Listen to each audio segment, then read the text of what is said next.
The quiet advantage of going slightly further.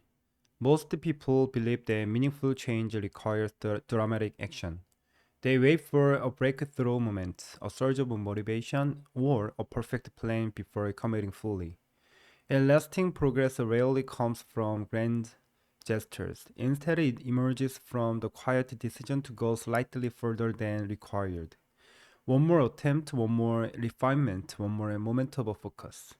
This marginal effort, repeated consistently, creates an advantage that compounds invisibly over time. Human beings are wired to conserve energy. When discomfort appears, the mind instinctively searches for reasons to stop. Fatigue, uncertainty, fear of failure, or the belief that the effort will not matter. These internal negotiations happen daily and often unconsciously. What separates high performers from the rest is not the absence of these thoughts, but the ability to override them. Choosing to continue just a little longer interrupts the habit of quitting and replaces it with a habit of persistence. Incremental effort works because it reshapes identity. Each time a person chooses to extend effort beyond convenience, they reinforce the self-image of reliability and resilience. Over time, actions redefine beliefs. A person no longer says, I try when I feel motivated, but instead begins to think, I am someone who finishes. This identity shift is far more powerful than motivation, which fluctuates because identity governs behavior even on difficult days. The cumulative nature of small actions is often underestimated. One extra page of reading seems insignificant, but over a year it becomes several books. One additional practice session appears minor, but across months it produces mastery. One more honest conversation may feel uncomfortable, but yet it can fundamentally change the quality of a relationship. These outcomes are not incidental. They are the result of compounded consistency.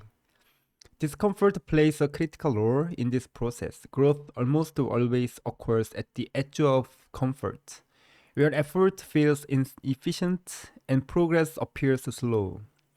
Many people retreat at this stage, misinterpreting discomfort as a sign of incapacity.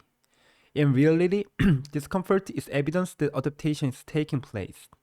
Learning to remain present in that moment long enough to take one more step conditions the mind to associate discomfort with progress rather than this danger. This principle applies not only to productivity but also to character. Integrity is built through repeated choices to do the right thing when it would be easier not to. Patience grows through small acts of restraint. Courage develops through repeated exposure to fear followed by action. In each case, the decisive factor is not intensity but repetition. Character-like skill is trained incrementally.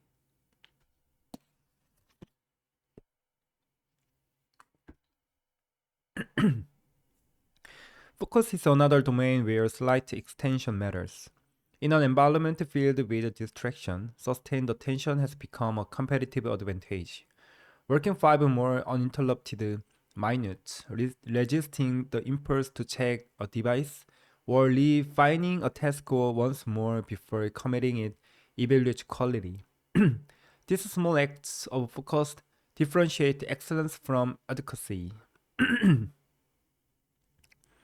Over time, they cultivate depths in a world optimized for speed. Relationships, too, are shaped by marginal efforts. Strong relationships are rarely the result of dramatic gestures. They are maintained through consistent attentiveness. One more moment of listening, one more expression of appreciation, or one more effort to understand another's perspective strengthens trust. Neglect-like effort accumulates gradually, often unnoticed until distance becomes visible.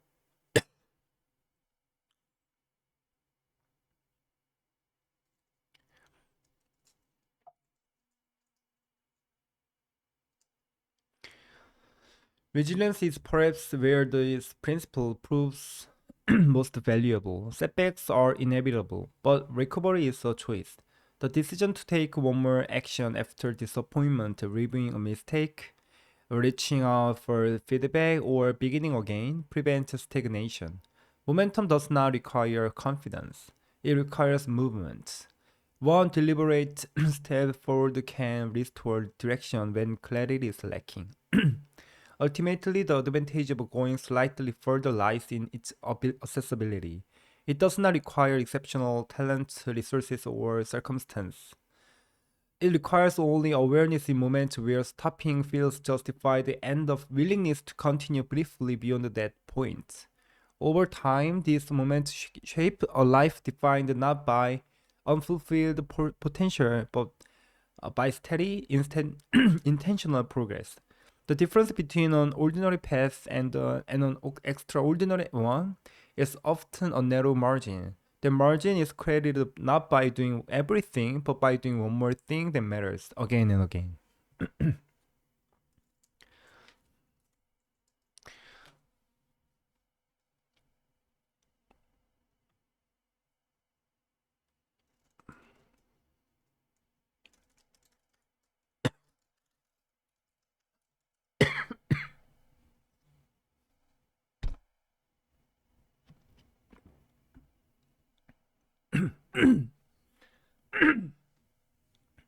The power of compounding. Compounding is the process by which small, repeated gains accumulate, and accelerate over time, producing results that are far greater than the sum of the individual efforts. Its power lies not in magnitude but in consistency. Whether applied to money, skills, habits, or relationships, compounding turns modest actions into transformative outcomes when given enough time. At its core, compounding works because each gain builds on what already exists. In finance, interest earned is added to the principal, and future interest calculated on this large base. Early growth may appear slow, almost insignificant, but as the base expands, growth accelerates. This is why compounding often feels invisible at first and overwhelming later. Many people underestimate it because they focus on short-term results rather than long-term accumulation. The same principle applies beyond money. Skills compound when practice builds on prior learning. Each session of study, training, or repetition strengthens a foundation that makes future progress easier and faster. A person who practices a language for 20 minutes a day may see little improvement in a week, noticeable improvement in a month, and fluency over years. The daily effort does not change, but its impact multiplies. Habits are compound for better or worse. Small positive habits, reading a few pages, exercising briefly, saving a small amount, create upward momentum. The negative habits compound as well. Minor procrastination becomes chronic delay. Small health neglect becomes serious illness. And repeated avoidance erodes confidence. Compounding is neutral. It amplifies whatever is repeated consistently. One reason compounding is so powerful is that it rewards patience. Results are delayed, which discourages most people from staying consistent. Those who understand compounding persist during the slow pace, knowing that progress is occurring beneath the surface. This patience creates a significant advantage because quitting resets the process and prevents the exponential pace from ever arriving. Compounding also reshapes identity. Repeated small actions reinforces beliefs about who a person is. Someone who writes a little every day begins to see themselves as a writer. Someone who consistently follows through builds trust in themselves. Over time, identity-driven behavior becomes automatic, further accelerating growth. Perhaps the most important insight about compounding is that time matters more than intensity. A moderate effort sustained over years will outperform extreme effort applied briefly. Starting early, staying consistent, and avoiding long interruptions are what allow compounding to work fully. In a sense, compounding is the hidden engine behind long-term success. It explains why small, disciplined actions repeated daily can eventually outperform talent, motivation, and luck. What seems insignificant today can become extraordinary tomorrow, not because the action changed, but because time allowed it to multiply.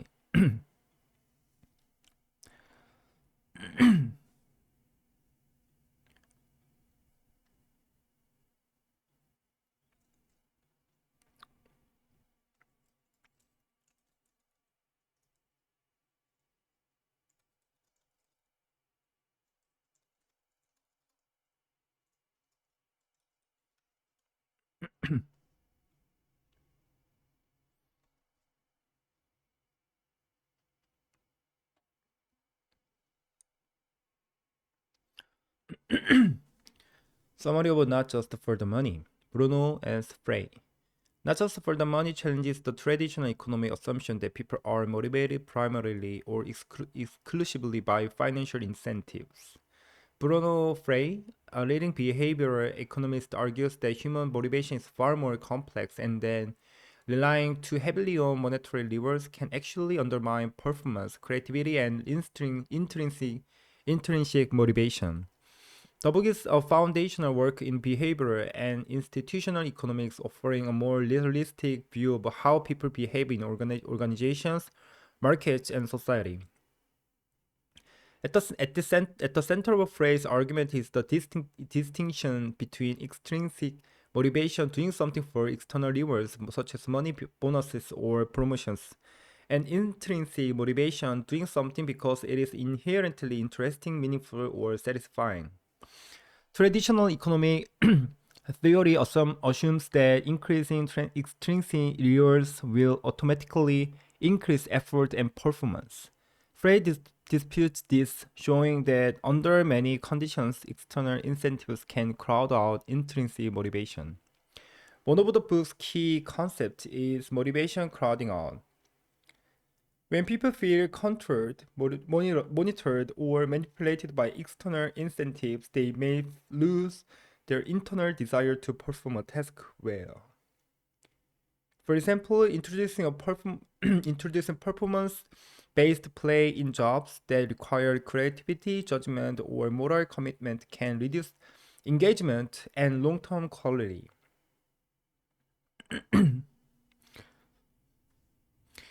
Instead of seeing their work as meaningful, individuals begin to see it as merely transactional. What is a transactional?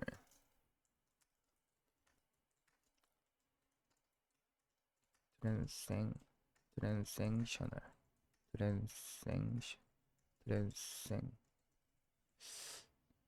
Transactional. Transaction.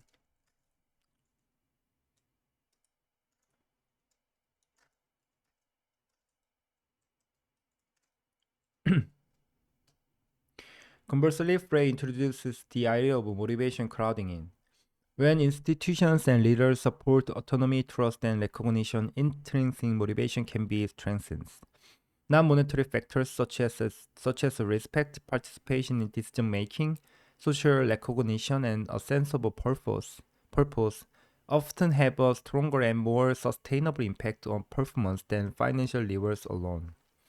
The book applies these ideas to a wide range of contexts, including workplaces, public administration, education, volunteering, and civic behavior. Frey shows that people are often motivated by ethical considerations, social norms, identity, and fairness. For instance, citizens may comply with the taxes not only because of penalties, but because they perceive the system as fair and legitimate. Excessive enforcement, however, can signal distrust and reduce voluntary compliance. In organizational settings, Frey argues that treating employees purely as self-interested agents who respond not only to pay leads to inefficient and demotivating systems. Jobs that rely on trust, professionalism, and internal commitment, such as teaching, healthcare, research, and public service, are especially vulnerable to the negative effects of excessive financial incentives. Another important theme is institutional design. Frey emphasizes that policies and incentive systems should be evaluated not only by their immediate effects but also by how they shape motivation over time.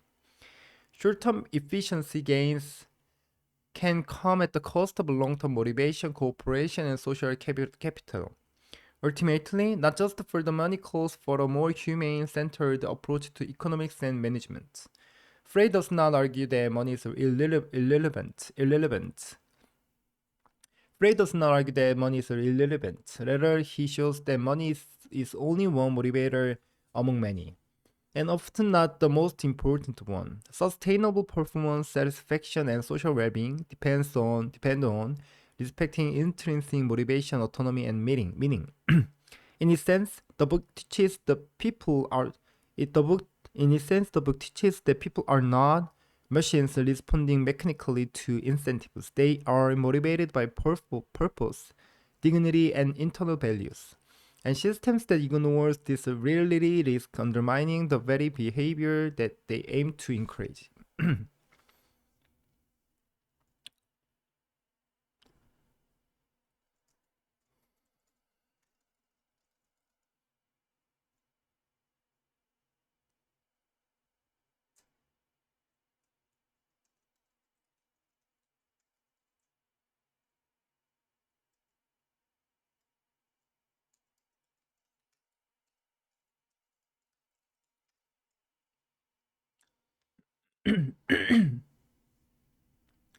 Simulacration is Jean Barland's influential philosophical work that explores how reality, meaning, and representation have changed in modern and postmodern societies.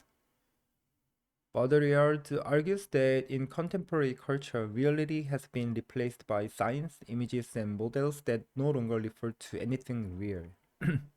Instead of representing reality, this science creates a new condition called hyperreality, a world in which the distinction between the real and the artificial collapses. At the core of the book is the concept of simulacrum. Simulacrum is a copy without an original, or a representation that no longer refers to a real object or reality.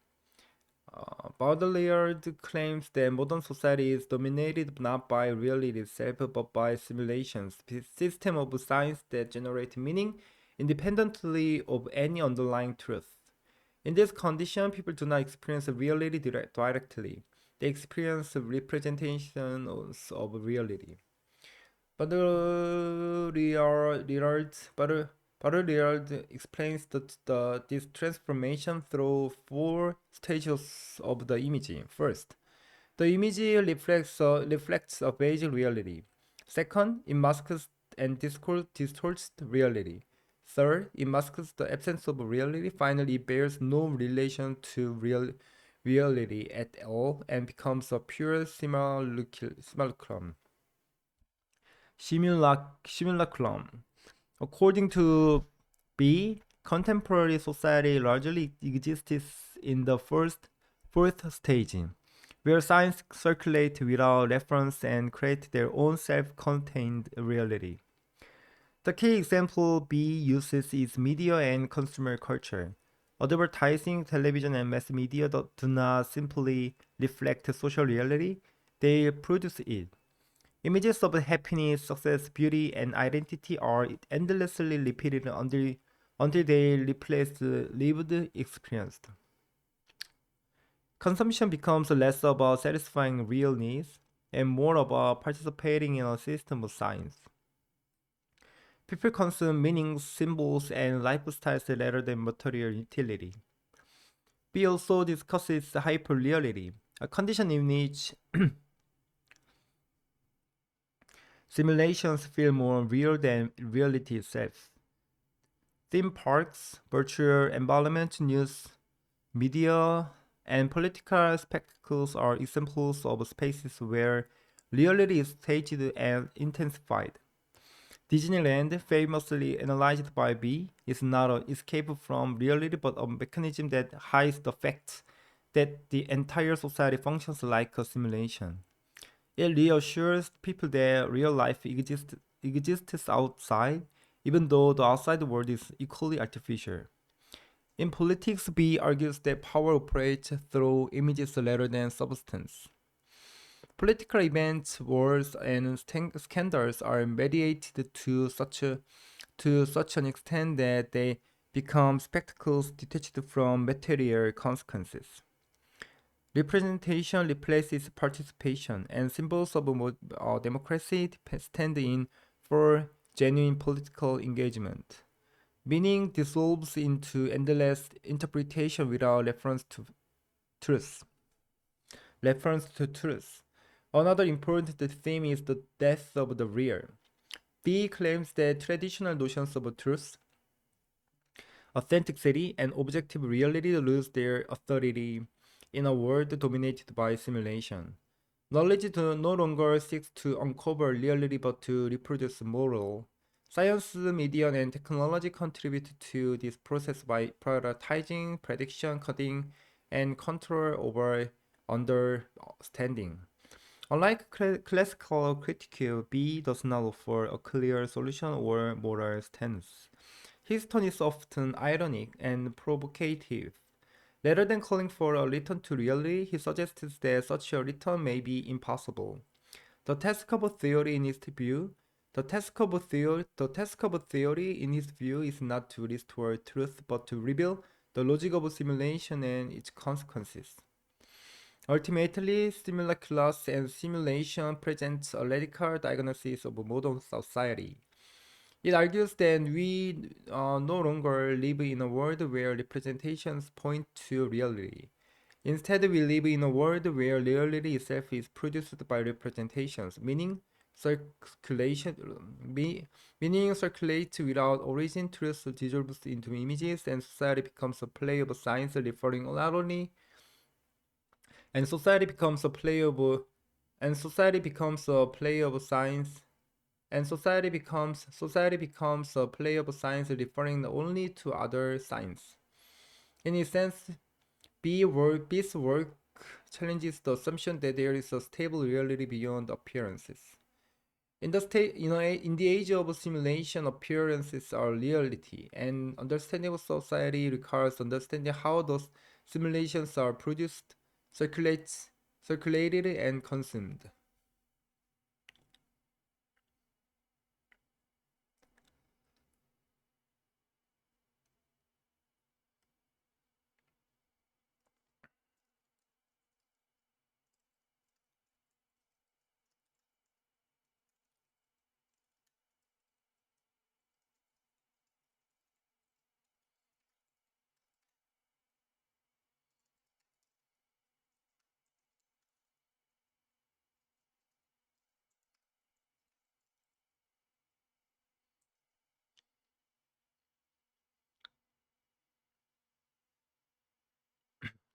In similar class and simulation, GMB uses Disneyland as one of his most famous examples to explain how simulation and hyperreality operate in modern society. Importantly, Disneyland is not just an amusement park in its analysis.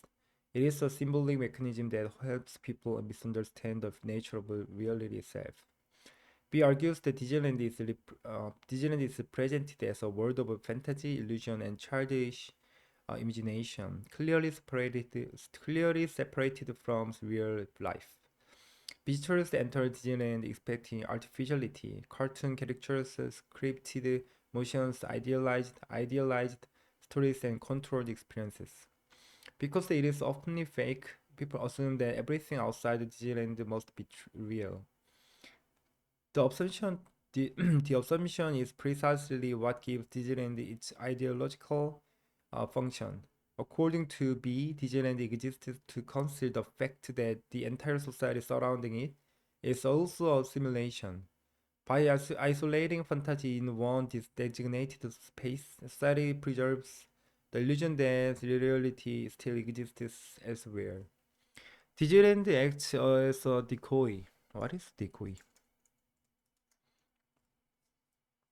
Disneyland acts as a decoy. It absorbs the level of unreal so that the rest of the social world, media, politics, or consumer culture can pass as natural and authentic. He famously claims that Disneyland is not imaginary, but that America itself is Disneyland. The park exaggerates and condenses the logic already operating in everyday life. Spectacle, consumption, scripted happiness, and prepackaged meaning. Main Street USA, for example, does not represent an actual historical town. It represents an idealized image of America that never truly existed. Visitors do not encounter history but a simulation of nostalgia. Disneyland also exemplifies hyperreality, where the simulation feels more real, coherent, and emotionally satisfying than everyday experience. The environment is perfectly controlled. There is no visible poverty, conflict, or disorder. Emotions are guided, time is regulated, and everything has a clear narrative. In contrast, real life appears messy and unstable. As a result, people may feel more alive or emotionally engaged inside the simulation than outside it. Another important aspect of Disneyland is social control. The park is designed to manage behavior smoothly and invisibly. Movement, attention, and consumption are subtly directed. This mirrors how modern societies operate through systems, science, and incentives rather than overt force. People willingly participate because the experience feels enjoyable rather than restrictive. B's point is not that Disneyland is bad or deceptive in a simple moral sense, rather, it reveals how modern society functions. Reality is no longer something hidden behind appearances, it is produced by appearances. Disneyland makes this process visible by exaggerating it while simultaneously distracting people from recognizing it as well. In summary, Disneyland is a simulation that protects the illusion of reality. It convinces people that fantasy is contained in one place, while in truth, simulation governs everyday life. For B, Disneyland is not an escape from reality, it is a model of how reality itself is constructed in the age of hyper-reality.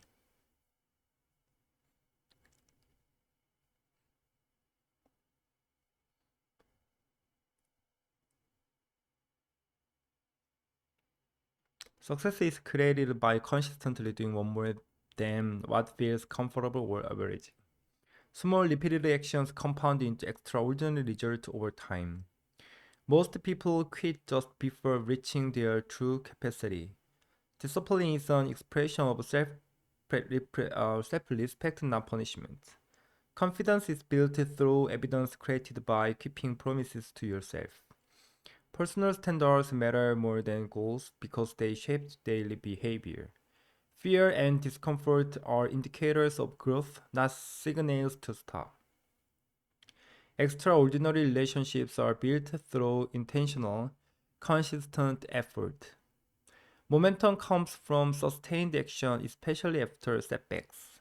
The greatest cost in life is not failure, but regret from unrealized potential.